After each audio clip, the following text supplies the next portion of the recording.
Welcome back to the Crow's Nest, your home for Sea of Thieves. I'm Captain Jay, and today we're talking all things Forsaken Shores. Today on Inside Xbox, live from Gamescom in Cologne, Germany, we finally got our first look at what next month's Forsaken Shores, the next free DLC, will bring. It's no secret that Forsaken Shores will be bringing us to a new region in the world called the Devil's Roar. But how do we get there?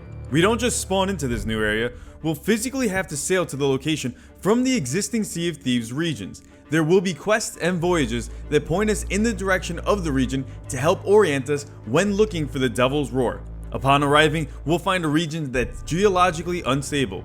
Geysers, lava, earthquakes, active volcanoes, and violent storms. Now, what I noticed from today's teaser and screen caps is that it seems there's more than one volcano in the region. In fact, it looks like there's many.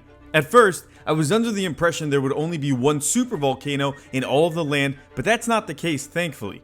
Multiple volcanoes scattered around the region add more variety and challenge. It's worth noting, not all of the volcanoes will be active at the exact same time. In fact, the new region and its islands resemble the isles found within the Wilds region when the volcanoes are dormant. But how do you know the nearby volcano is going to erupt? What are the signs, if any? Geysers on the island will become active, firing any player standing too close or on one upwards into the sky, taking damage upon landing. The island will become more turbulent until the volcano erupts, sending massive rocks flying dangerously through the air and lava flowing everywhere. Another cool and neat twist is that the waters around the island will become superheated from the volcano. Swimming in it will lead to damage and ultimately death.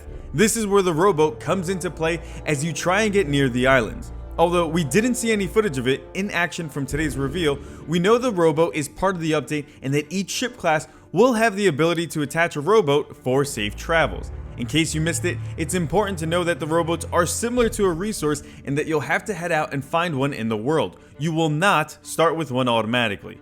Heading back into the region, in the Devil's Roar, you'll also find a brand new outpost with traders who have plenty of new voyages specifically for the area.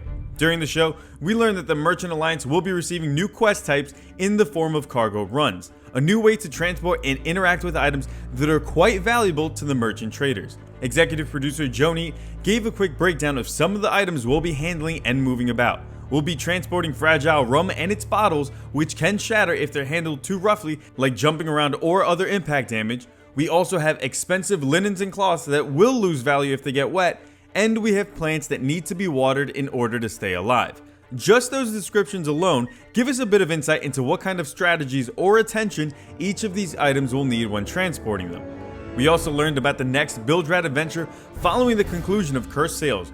Cursed Crews will introduce the Cursed Cannonballs into the world for players to use on other ships and crews, bringing about the same kind of action and laughs found in the last DLC update. Also part of the Bilge Rat adventure will be the addition of the Reaper's Mark, a flag you can fly that will mark your ship on the map for everyone else in the world to see as a way of promoting PvP or possibly another element like meetups or an ambush.